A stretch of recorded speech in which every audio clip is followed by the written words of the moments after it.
Olá, tudo bem?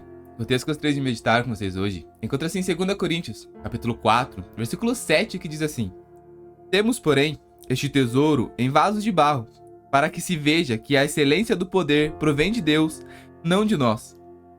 Paulo escreve a sua segunda carta à igreja de Corinto, principalmente para responder a alguns mestres que haviam entrado na igreja, que diziam que Paulo não poderia ser de Deus. Afinal, como que alguém que era da parte de Deus sofreria tanto? Como que alguém que viria realmente a ser um enviado do Senhor seria preso, seria açoitado, passaria por diversos momentos de dificuldade em seu ministério? E Paulo vem justamente responder a estes homens. Porém, Paulo não preocupa-se em se justificar. Paulo apenas apresenta a Cristo e como o ministério de Cristo também foi pautado por sofrimento. Na verdade, nós não vamos encontrar em nenhuma passagem bíblica alguma história relevante nas escrituras de que este personagem não tenha passado pela escola do sofrimento.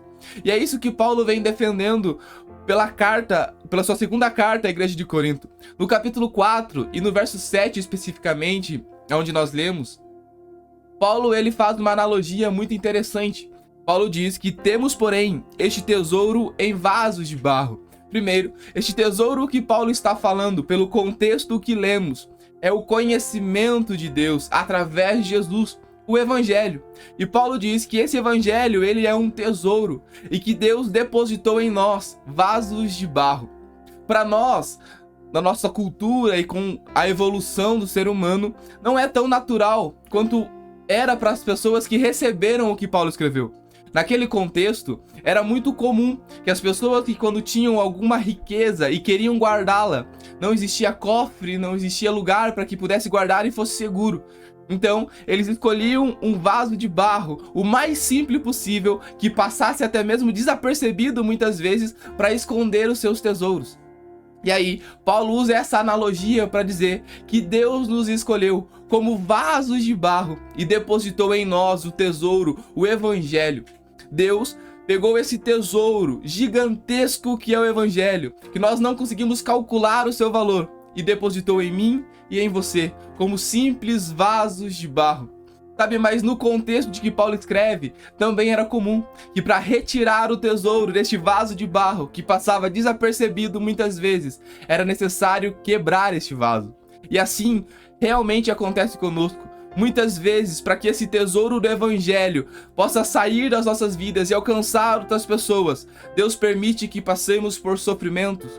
Deus permite que passemos por momentos de dificuldades, de aflição, não porque estamos em pecado, não porque Deus quer consertar alguma coisa na nossa vida, mas para que o tesouro do Evangelho seja revelado em nós. E por que nós precisamos ser quebrados para que esse tesouro seja revelado?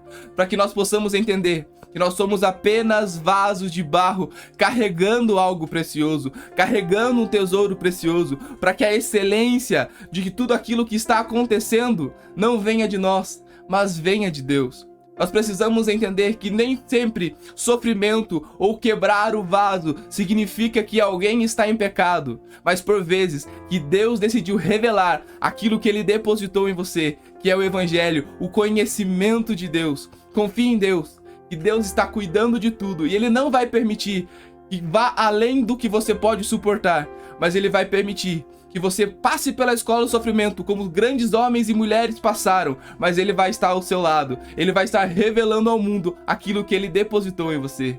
Que Deus te abençoe.